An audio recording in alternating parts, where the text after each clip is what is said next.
And this will be a little interesting because I've not done the camera like this before. I did lead a class over the summer by Zoom, but I didn't.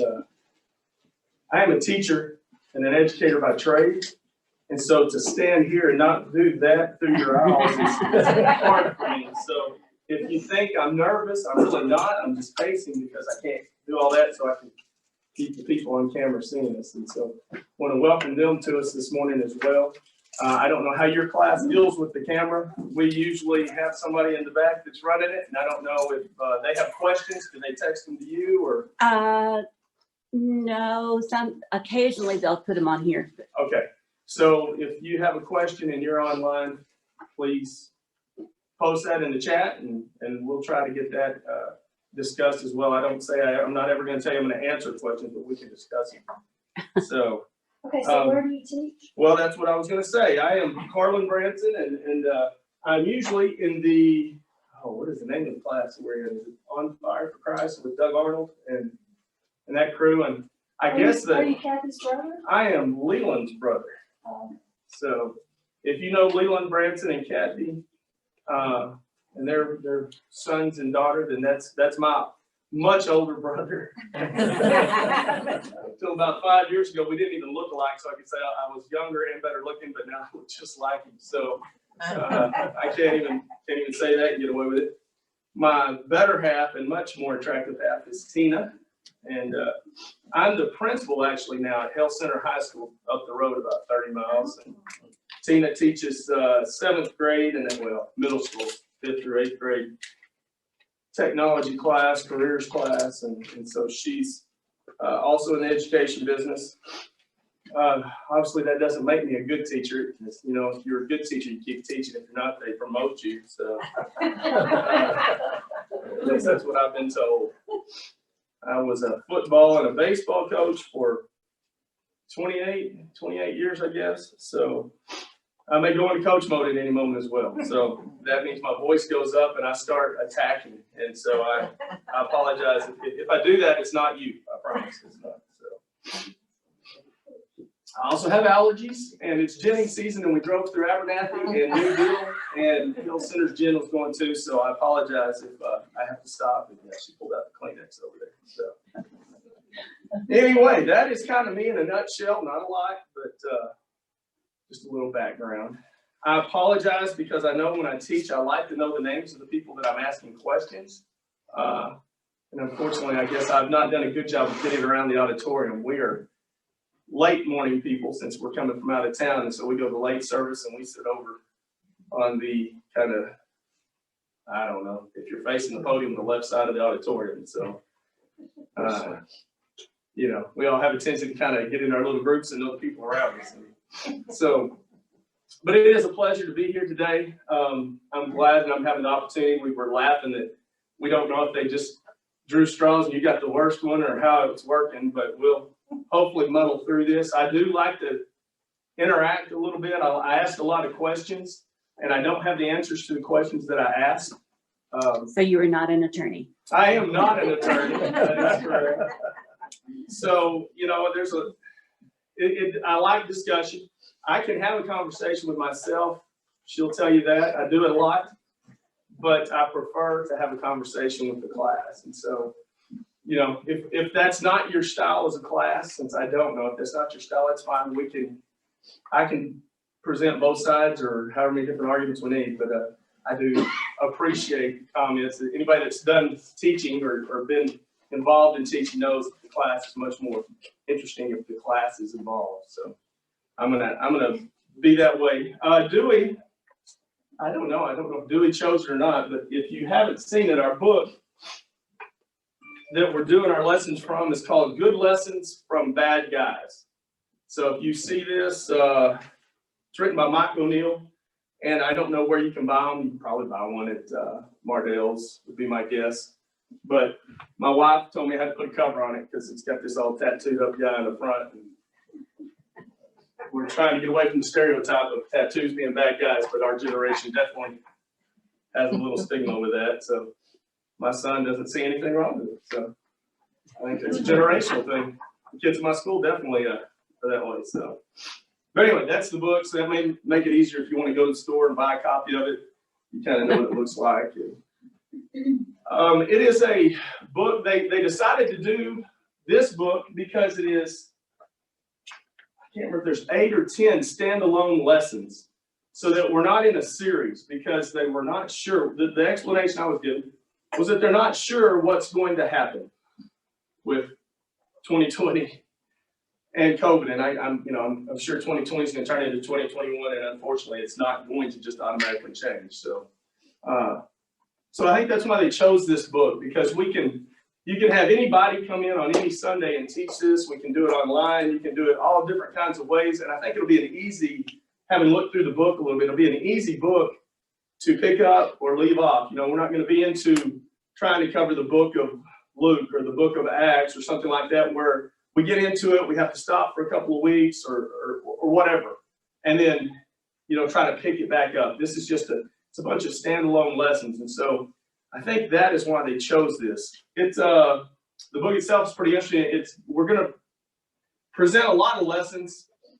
I say a lot. A few of these lessons I think are much lesser known people in the Bible. It is focused on people who, when they say good lessons from bad guys, they are people who have a negative connotation to go with them in their stories that are presented. And a lot of these guys or ladies are one chapter people. They're those kind of people. You hear about them one time in the Bible, and you try to draw whatever lesson God put them in the Bible for. And so that's what we're going to do. Today we're going to start with a lesson out of 1 Samuel. So if you've got your Bibles or your phone apps, we'll be in 1 Samuel chapter 25. Now, these phones, as a teacher, educator, I tease kids because I always tell them, I know you got your phone out to look this up, but you're really looking at something else. So I'm okay with that if that's what you're doing. So I'm not going to wander around and check your phones like I do the kids. 1 Samuel 25. And while you're getting there, I want you to think about, or if we could talk a little bit about it, how would you describe what it means to be a fool? F-O-O-L. And I say it like a West Texan. I think my dad would have said fool. I can't say it. But anyway, a fool. Someone who is recognized as a fool. What would you describe, or how would you describe that person? Or what does it mean to be a fool? Yes, ma'am. I think that it means if you know something's wrong, but you do it anyway. Okay.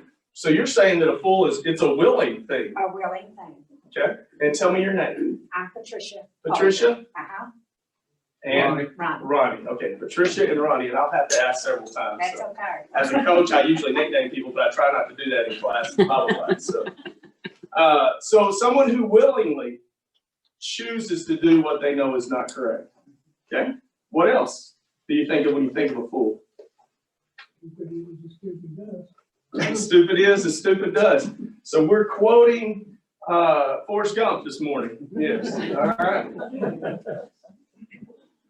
And Forrest Gump is kind of a good example of what people think of as a fool. I mean, now his would not be necessarily knowingly, but maybe impaired in some form or fashion. First thing I thought of was the Aramaic raka, which is very, very derogatory and very, very, much of an insult. And I cannot quote the chapter and verse, but I know that it says if you say raka to a brother or sister, then so. Yeah. And I guess that's where you're going with that. That's the first thing I thought of. Okay. Yes, sir. Oh, sorry. Hang on a second. What's your name? Gary. Gary. Dan. Gary and Debbie. Debbie. Sonny. Sonny. Virginia. And Virginia. Okay. Good. And you're Rick and And Teresa. Teresa. Okay. And your thoughts? I would think they were someone that either ignored or disregarded what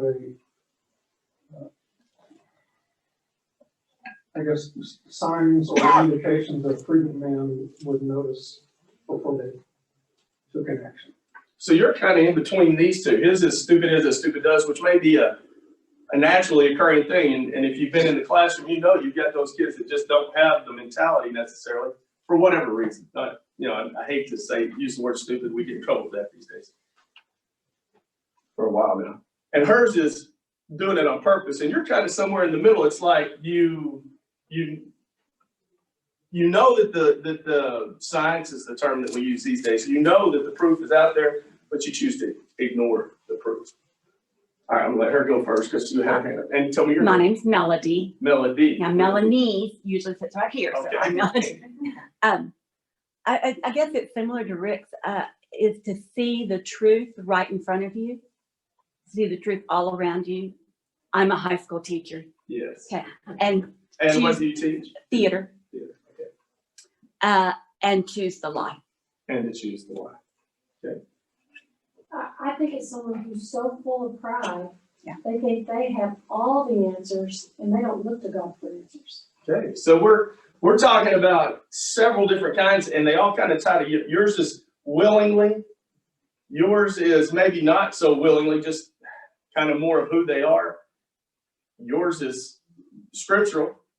And then you're saying that, maybe somewhere in the middle there where you can see the evidence and you may not willingly choose to go against it, but you just ignore it.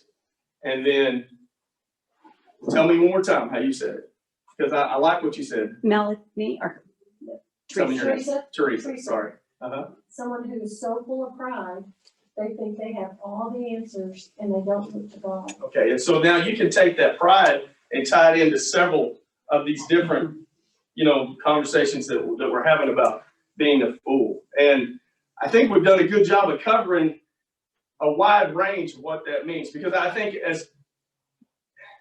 that this concept may change in your mind as you grow older as well.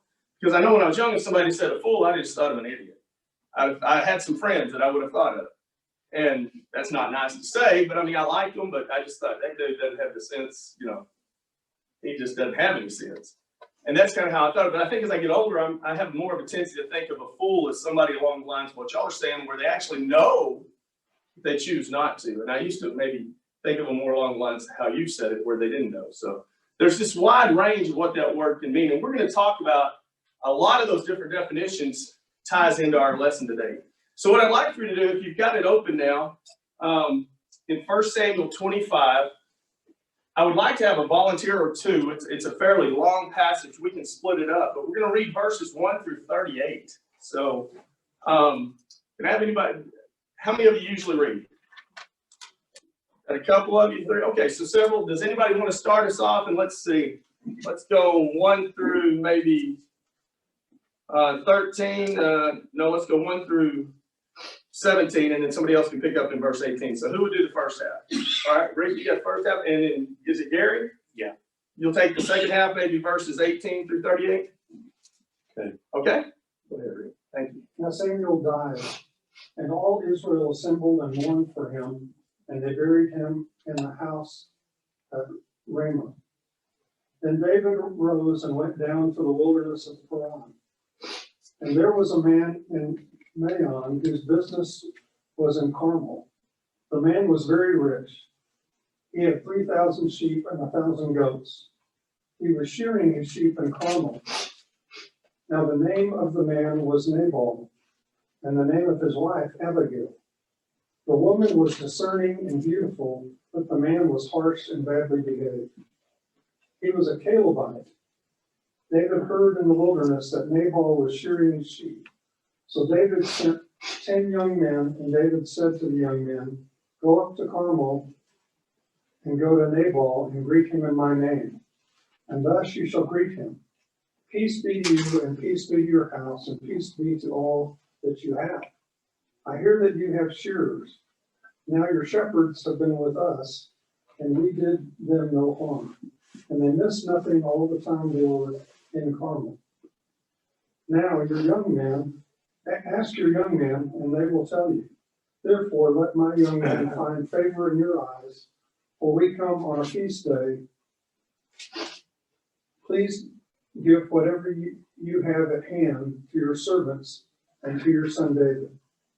When David's young men came, they said all this to Nabal in the name of David, and then they waited. And Nabal answered David's servants, "Who is David? Who is the son of Jesse? There are many servants these days who are breaking away from their masters. Shall I take my bread and my water and my meat that I have killed for my shearers and give it to men who come from I do not know where?" So David's young men turned away and came back and told him all this. And David said to his men, "Every man strap on your sword." And every man of them strapped on his sword. David also strapped on his sword. And about 400 men went up after David, while 200 remained with the baggage. But one of the young men told Abigail, Nabal's wife, "Behold, David sent messengers out of the wilderness to reach your master, and he railed at them. Yet the men were very good to us, and we suffered no harm, and we did not miss anything when we were in the fields, as long as we went with them. They were a wall to us both at night and by day, all the while we were with them, keeping the sheep. Now therefore know this, and consider what you should do, for harm is determined against our master and against all his house, and he is such a worthless man that no one can speak to him." Abigail lost no time. She took 200 loaves of bread, 2 skins of wine, 5 dressed sheep, 5 sheas of roasted grain, 100 cakes of raisins, and 200 cakes of pressed figs, and loaded them on donkeys. Then she told her servants, "Go on ahead, I'll follow you." But she did not tell her husband Nabal. As she came riding her donkey into a mountain ravine, there were David and his men descending toward her, and she met them. David had just said, "It's been useless, all of my watching over this fellow's property in the desert, so that nothing of his was missing. He has paid me back evil for good. May God deal with David, be it ever so severely, if by morning I leave alive one male of all who belong to him." Then when Abigail saw David, she quickly got off her donkey and bowed down before David with her face to the ground.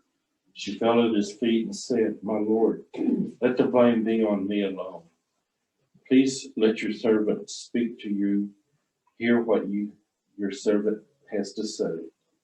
May my lord pay no attention to that wicked man Nabal.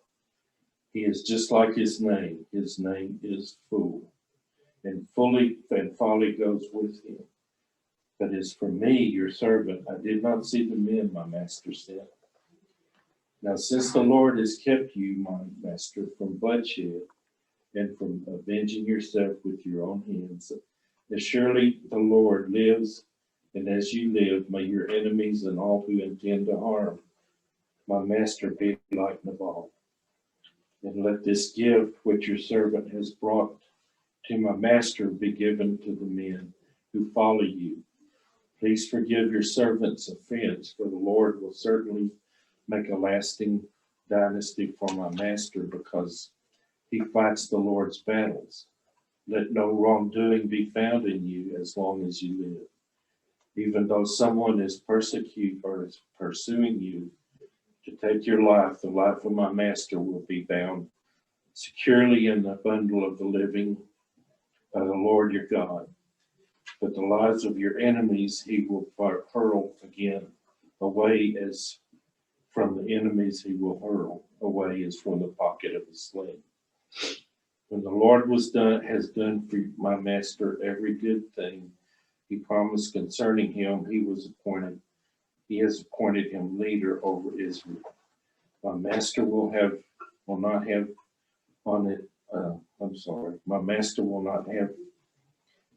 on his conscience this staggering burden of needless bloodshed, or having avenged himself. And when the Lord has brought my master success, remember your servant." David said to Abigail, "Praise be to the Lord, the God of Israel, who has sent you today to meet me. May you be blessed for your good judgment and for keeping me from bloodshed. this day, and from avenging myself and with my own hands. Otherwise, as surely as the Lord, the God of Israel lives, who has kept me from harming you, if you had not quickly come to meet me, not one male belonging to Nabal would have been alive at daybreak. Then David accepted from her hand what she had brought him and said, "Go home in peace. I have heard your words and granted your request." When Abigail went to Nabal, he was in the house holding a blanket like that of a king.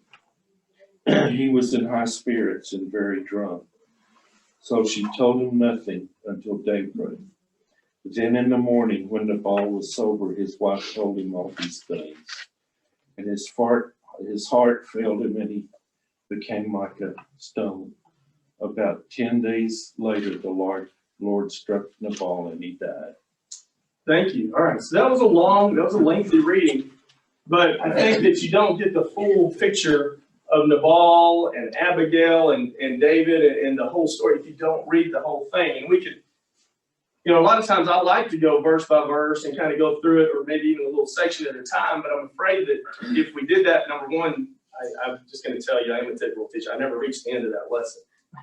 And so I don't have my objective written on the board at a time like this. So we don't usually get to the end. I wanted you to hear the whole story because you have to take all of it into account when you start to look at these characters in this story. And so just a little background real quickly. We started with verse 1 says what happened? Samuel died. Samuel died. And we know that Samuel was kind of what role to David? Do we remember how they got started kind of together?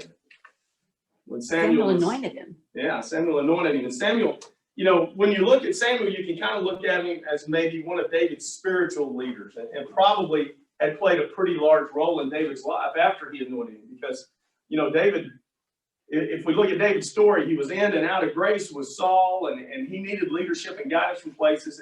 And so we know that Samuel had played a role in his life, and Samuel had just passed away. And what's going on at this time in David's life?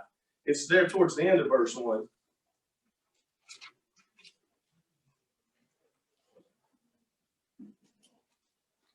Was he running from Saul? He's running from Saul. He is. Man, 600 men. Yes. What'd she say, 5 sheep? That's not gonna feed them all. That's what I thought when we were reading about how many provisions they got. But no, that's not going to do it. I thought. At least not the men that I've been around. So, so David is on the run right now. He's already had one. If you backed up and read chapter 24, you would see he had just had an encounter with Saul where Saul had been chasing through the wilderness. They come to a cave, if you remember that story. David and his men are hiding in the caves. Saul goes into the cave, basically to use the restroom is the way I understand it, and sets his cloak down. And in the dark, David comes around, cuts off a corner of the cloak. His men are telling him, "You need to kill him because he's chasing us. You could end this right here." And David says, "No, this is God's anointed. I'm not going to put my hand against him." So he cut off a corner of his robe and felt bad about actually cutting off the corner of the robe. When Saul walked out, then David followed him and said, "Look, I could have killed you, but I didn't because it would be the wrong thing to do. You are God's anointed, and I respect that. I respect God, and I'm not going to do it." And so he had just gotten through with that little episode. So Saul took his men and left, and David had a little bit of freedom here. You get the sense that maybe David wasn't quite as much on the run at this point, but he was still not able to go home. He's not able to be at home with, and the men were anyway, you still get the idea that he's taking this group of men, this is small army of men, and they're still moving around looking for ways to take care of themselves. And so the story tells us that they've come to this place where they are acting as what? Watchmen. They're watchmen. They're guards. They're guarding flocks. They are helping to protect this man's land. And so that's kind of the setup of where we are. I wouldn't call him the main character in the story, but the one that gets us to talking about foolishness and a fool, what is his name? Nabal. But it's interesting because when you look at Nabal, how does the author actually introduce Nabal? I believe it's in verse 2. Does he actually give us his name to begin with? No, it says, "Now there was a man," and he gives us what's the description of it? Very rich. Yeah, so he uses what to describe Nabal? How many, in his big, large flock of livestock, so. He's telling us that he's very rich, he's got all this livestock. He's telling us who Nabal is, isn't he? If you stop and you think about it, stop and think about how people are introduced. Stop and think about how you get introduced. For instance, when I came to class this morning, none of you really know me. And you may have seen me, you've seen my brother and thought you saw me, but I introduced myself and I did it with really my job, didn't I? That's kind of where I went with it. I could have told you that as a coach, I've traveled all over the state and I've been in, oh goodness, I don't know, 7, 8, 9 churches over our lives that we call church homes as we moved around the state, been in Corpus and San Antonio and Canton, Texas and East Texas and Lubbock and Helsinki, I mean, just all over, Lamesa. And so we've had all these church homes, and I could have told you about that background. I've been a deacon, I've been an elder, I've been a congregant. Well, I've played all these different roles in churches, but that's not where I went, was it? Where'd I go? I'm a principal, because that's kind of who, as you go through life, you develop this identity of who you are, and that's how I would introduce myself most of the time. Probably I should go introduce myself to some of those other things because they're better for me, because nobody likes principals. So, but you stop and you think about that. A lot of times when we introduce us, think about how people introduce you. What are we using to introduce? Why do we introduce people the way we introduce people? What they're gonna be remembered most. Okay, what they're probably going to be remembered the most as? Sometimes it's to give credibility or identity, association. Sure, I think you're very, and it depends on what group we're in, doesn't it? For instance, today I probably introduced myself as a principal or teacher from Health Center Education, so you know that I've done this before, and partly because I am having to tie myself to this, so you kind of understand why I look a little bit maybe uncomfortable hanging around a podium. But that's what we do, right? We introduce ourselves, or we introduce those with us. I know I introduced Tina and kind of told you the same things about what we do. But in different places, I would introduce myself and say, I've been a coach for 28 years before I tell anybody's principals. If I told them I was principal, they'd say, oh, you turned to the dark side. Right? So we introduce according to what we want the people that we're talking to, what we want the audience to know. And they introduced Nabal as a rich, wealthy individual. What do you think that says about Nabal before you even read the rest of the story? He's into himself. Say it again. He's into himself. He may very well be into himself. It's all about what he has. He could be powerful. Yes, he may be The powerful. Most of the property time, owner.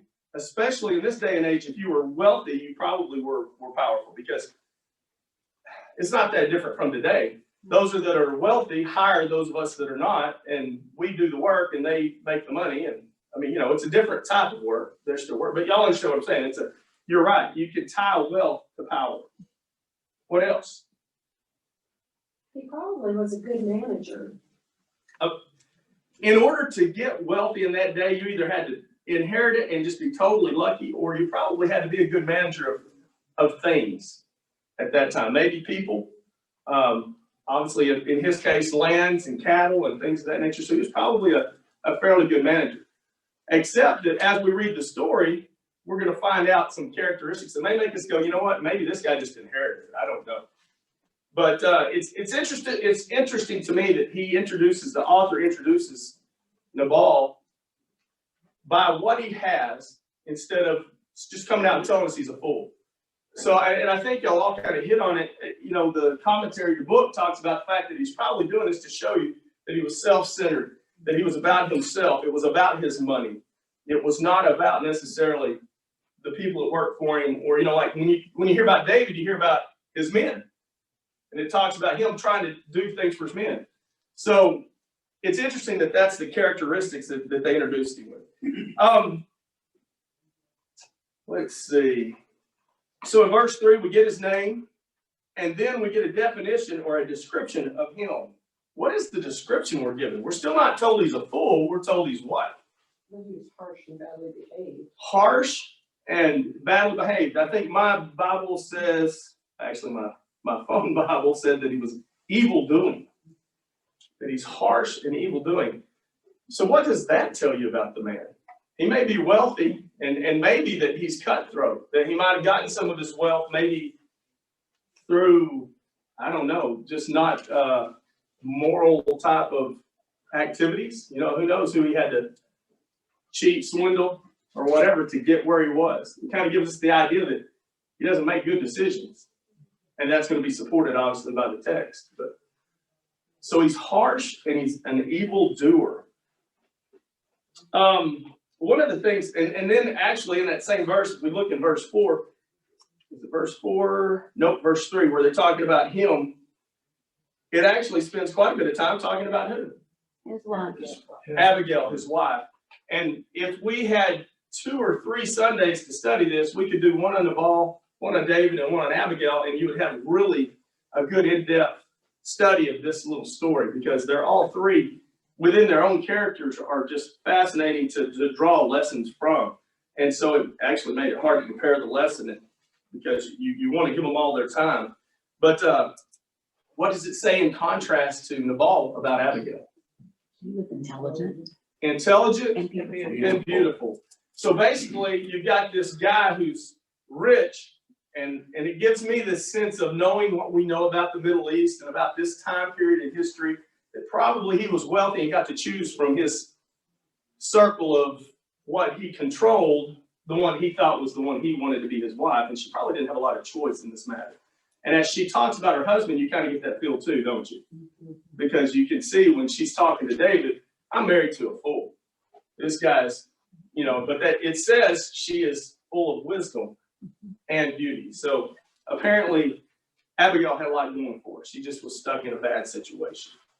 So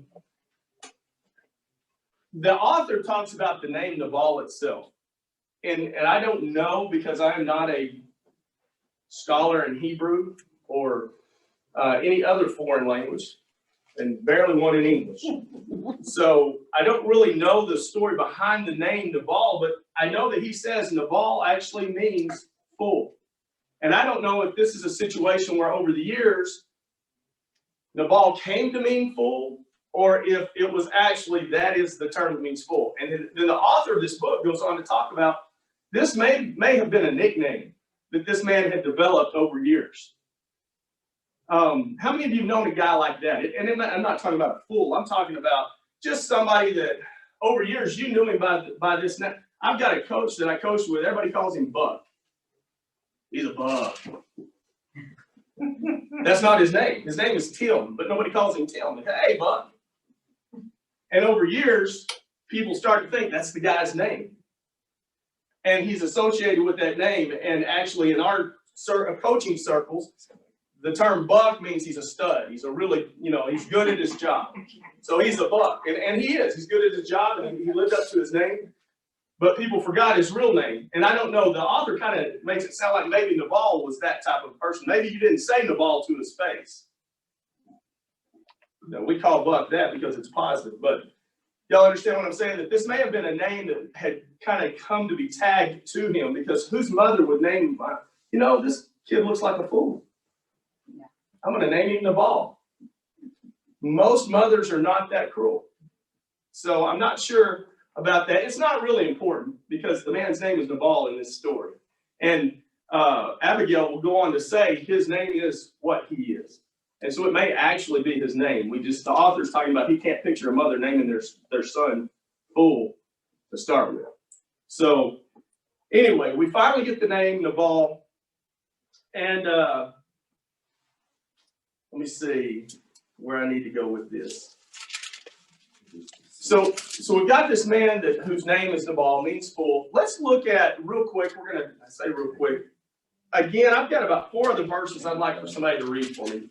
Can I get somebody to look up Proverbs 1, verse 7? If I get a hand, then I'll move to the next one. I'll do it. Okay, Melody, you got Proverbs 1, 7. Proverbs 10, 23. Okay, Teresa. And then Proverbs 12, 15. Tell me your name. James, James and my better half, Jinsey. Jency. Now, how do I spell Jency? Jencie. I'm writing that one down. Taught for 28 years. Hadn't heard that one. James? James. And all right. We are a newlywed couple too. Oh, well, congratulations. And so you're getting, which one did I give you? Because I got off on top. I don't know. All right, let's go Proverbs 14, verse 16. Did somebody take Proverbs 12, 15? I think that was one of those. All right, so you got Proverbs 14, 16. Can I have somebody for Proverbs 12, 15? All right, now tell me your name again. Debbie. Debbie. Okay, so Debbie, you got that one. And then I've got Psalms 14. All right, and tell me your name. Virginia. Virginia. All right.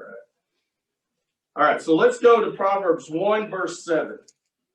The fear of the Lord is the beginning of knowledge, but fools despise wisdom and instruction. Okay, so we get what? Fools what?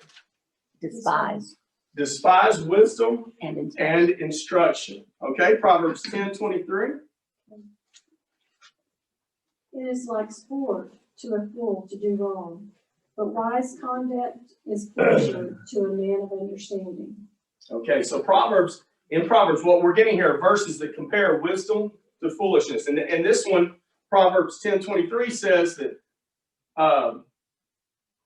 doing wickedness is like what? Sport.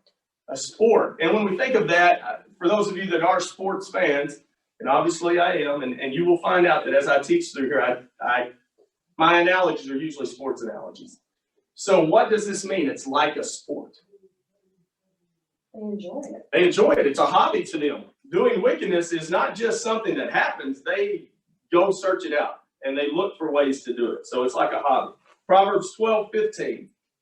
The way of a fool seems right to him, but a wise man listens to advice. Okay, and I think we touched on this one earlier. The ways of a fool seems right to him. I'm going to do it my way. I don't care what the preponderance of evidence shows. I don't care what experience shows. I'm doing it this way. And I could spend a while talking about teachers that tell me those kind of things about I've been doing this for 28 years, but they can't do attendance in the computer. So you know what I'm saying? Everybody, you get stuck in your ways. I'm going to do it this way no matter what the evidence shows. Proverbs 14, 16. One who's wise is cautious. Excuse me. And turns away from evil. But a fool is reckless and careless. Okay, so a fool is reckless and careless. And my version uses the word arrogant. So you've got this picture of a person. Now you're talking about a personality, aren't you? Reckless, careless, arrogant. And then Psalms 14, 1. The fool says in his heart, there is no God. They are corrupt. They do abominable deeds. There is none who does good. Okay, so now we get to the real crux of the matter, don't we? So, I mean, Proverbs gives us all these ideas of what a fool is and what a fool looks like, and it's kind of what we were talking about earlier, all these characteristics of a fool. And Psalms just cuts to the heart of the chase.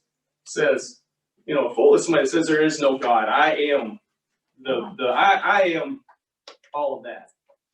You know, that I know better than God. I know I'm going to do things my way. And as we look at the things that Nabal said, when you come into verse 10, if you look at that, verses 10 through just 10 and 11, you get Nabal's speech. And I'm going to go through that again real quick. It says, who is David and who is the son of Jesse? There are many servants nowadays who break away, each from his own master. Shall I then take my bread and my water and my meat that I have killed from my shears and give it to men who I don't know where they are from? As you listen to that, what words just kind of stick out a lot? Mine. So like the birds in the Disney cartoon. Mine. Y'all know that one where they're sitting on the wire? That's kind of what it's reminded me of. And so you get this person, you can tell from their speech, it's all about me. And it goes back to what we were talking about earlier. Maybe that's why he was introduced as his wealth and all of those things before he was ever introduced by his name or the good thing in his life, which was his wife. And so it tells you a little bit about him just listening to him. Mine, I. And so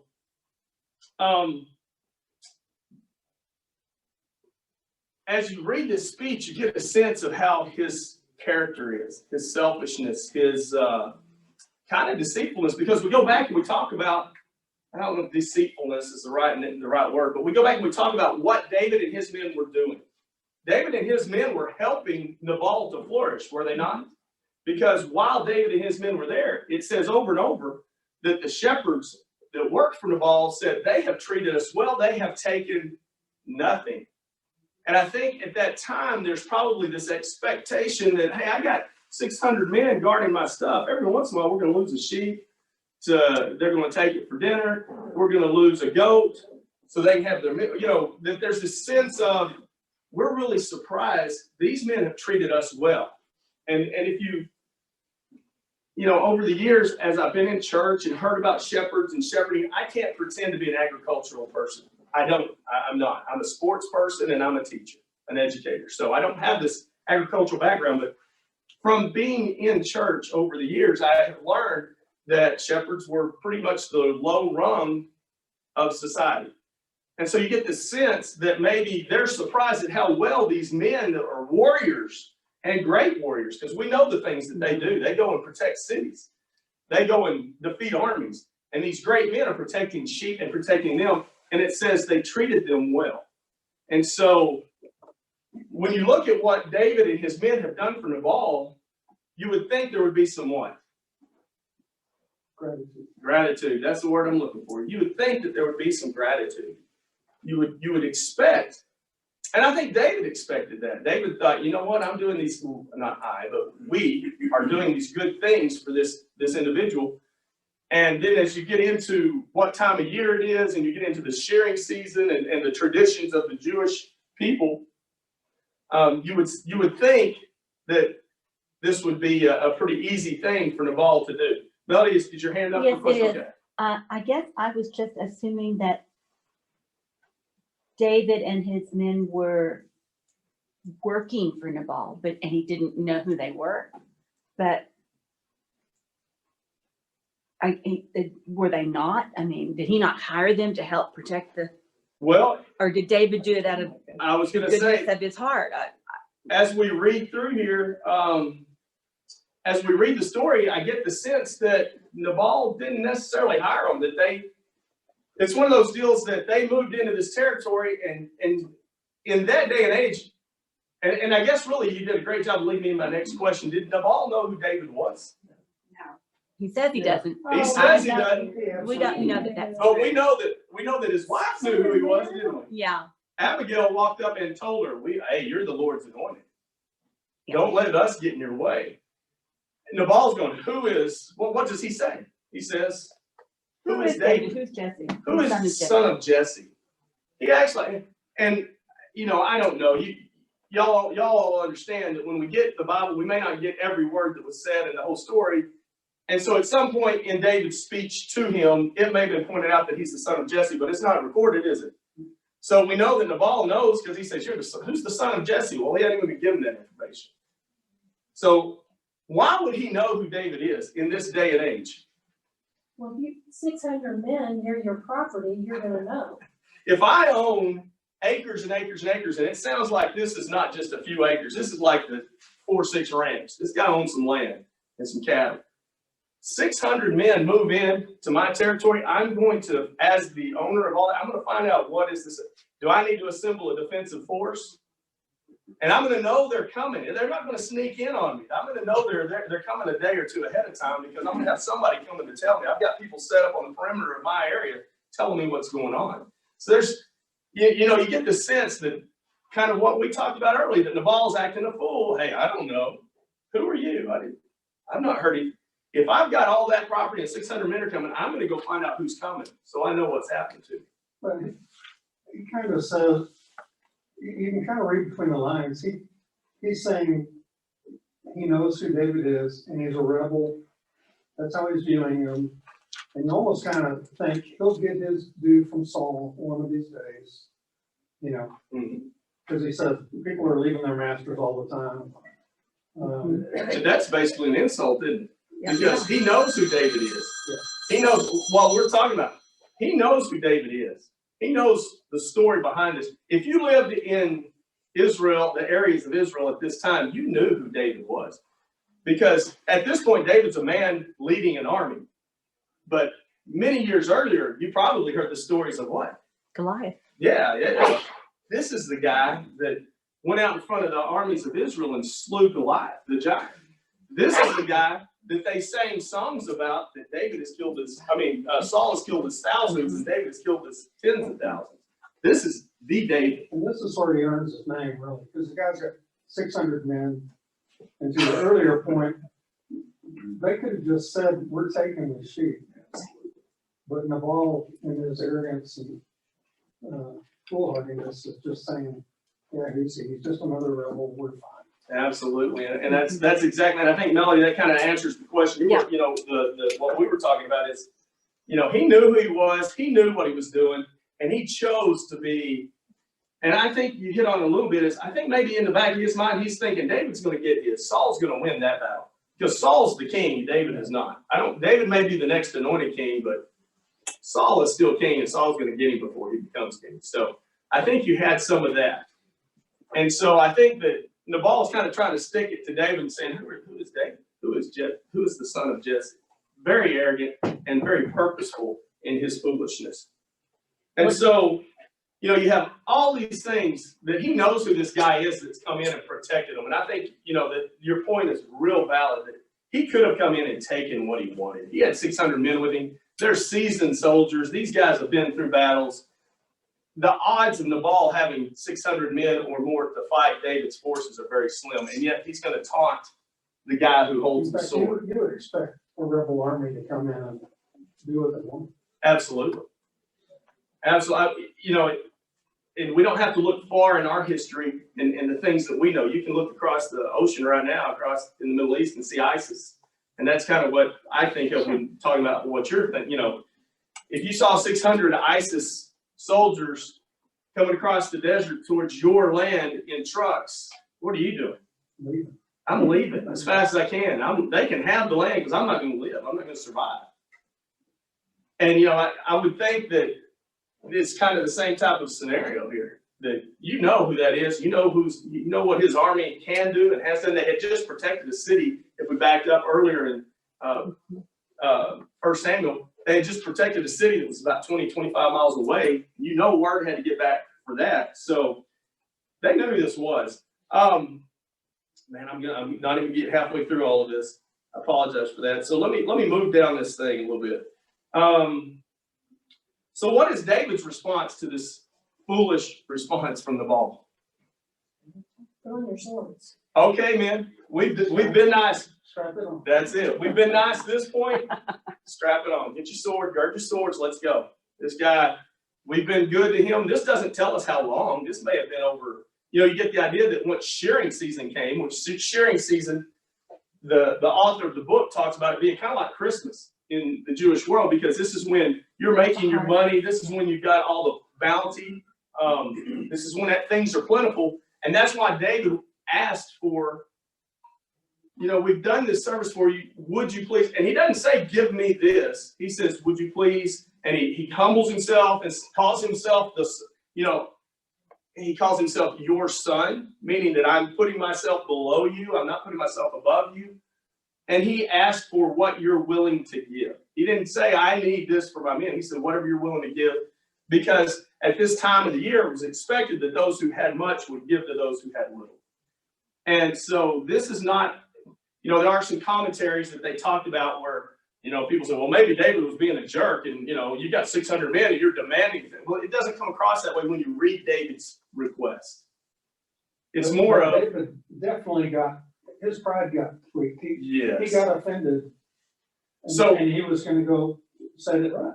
And stop and think about this. If you are, as David was, in a position where I can go in here and take my army, I can take what I want. But we're gonna do what's right, and we're gonna defend these people, and then we're gonna ask them to share with us from what they have. And you go as far as you have been in the halls of the king. I mean, we remember that part. There was a time when David was loved by Saul, and David provided music for Saul, and David had found favor in Saul's house. His best friend is the king's son. He is hobnobbed. If you want to name drop, David can name drop, right? But Nabal acts like, who are you? And insults David. And I don't want to say David had an ego, but I'm sure he had one a little bit. I mean, Yeah. he did a good job of keeping it under control most of the time. He was a man after God's own heart, but he was still a man. And he was still a man who had some power and who was used to having power. And David's used to being able to say, do this, go do this, even with 600 men, and they did what he said. So when you are insulted by somebody you've just something nice for, what is your first? Have any of you ever been around somebody like Nabal that you treat them really well, and then they just turn around and slap you in the face? Well, he also had a responsibility to feed and care for 600 men. That's right. And we don't know how that had been done over this period of time. You know, they may be really hungry. They may have been really just having to fend for themselves off in the distance. And you know, they were really looking forward to this, if nothing else, to getting to have one night of a decent meal. So we don't have that background. But when you look at David's response, how would you characterize that response? Is that just how would you characterize that response? Impulsive. Impulsive, Which David was.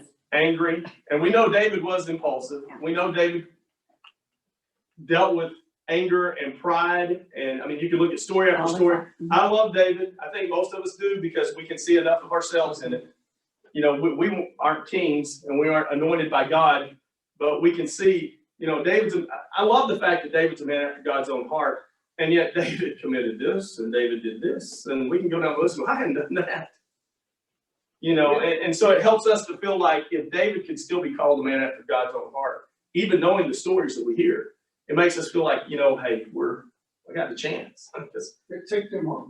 But yes, it But the did. whole thing is, after Abigail met him, he said, you're right. Basically, you're right, I was wrong. All right, so thank you for leading me in my next part of the story. So we see David's rash response, and the good part is, as we read on, David is on his way. He and his men are headed there. And off in the other half of this story, the shepherds are going, oh my goodness, did you hear what he said to David? Have you seen the men that are with David? You know what's about to happen to us. And they went to Abigail because obviously Abigail has proven herself. Maybe she's the one that's a good manager. Maybe she's the one that helps. Because to be a good manager, you got to be a good people coordinator. You've got to have people that do what you ask and do what you say. Nabal, it sounds like crack the whip. Abigail, it sounds like the old, you catch more flies with honey. I think Abigail was that person. She understood that if you treat people well, you get more. They didn't go to Nabal, did they? They already knew his answer. You're fixing to get us all killed. So they went to Abigail and said, hey, and it sounds like there's probably, this is a history thing. Like they have done this before. We've gone to Abigail and we've gotten a positive result. So he goes to Abigail and they even talk about Nabal, and this is kind of a negative. They talk about Nabal as what? Wicked. Yeah, he's a fool. He's wicked. Yeah. He's going to get us all killed. So Abigail, in her wisdom, does what David asked, didn't she? So, do we have a bell? I can't remember. Usually can't hear it. Okay, so Activity, I yeah. think it's about time. Yeah. So let me finish this up real quick because we're not going to get to it. But Abigail turns into the hero of this story, doesn't she? She comes in and she intermediates between David and Nabal. And not only that, if you read what she says, she kind of scolds David a little bit, very gently, doesn't she? She says, wait a minute, you are the man of God. You're above Nabal. Nabal's a fool. You're not. You're the anointed of God. And she goes back and forth from pointing out how stupid her husband is to how David is the man of God. He has been chosen by God. He's got to be better than Nabal. She teaches him a lesson, doesn't she? And so we're not going to have a lot of time to talk about that, but I think that's a fascinating part of the story. And of course, as the story ends, Nabal what? Died. He dies. His heart within him. He shrivels up in 10 days. God takes his life. God gets the revenge that David was going to get. And that's a big part of this story. We need to remember God will take care of things. If we do the right thing, God will take care of things for us. And so that's a big point in this lesson. But it's fascinating to me that when you read the next verses that we didn't read, does anybody know what happens with Abigail? Yeah, she married David. Yeah. Nabal dies, and David says, I like this one so much. He sent men to marry him. to get her to come and marry him, and she does. She ends up being his wife, and so Couldn't hurt to get all those shit. it does. And Thank you. Thank you very much for your attention this morning and for your participation. I'm gonna go back and tell the guys that I'm usually with, y'all aren't very good at this. You guys got it. Thank you very much.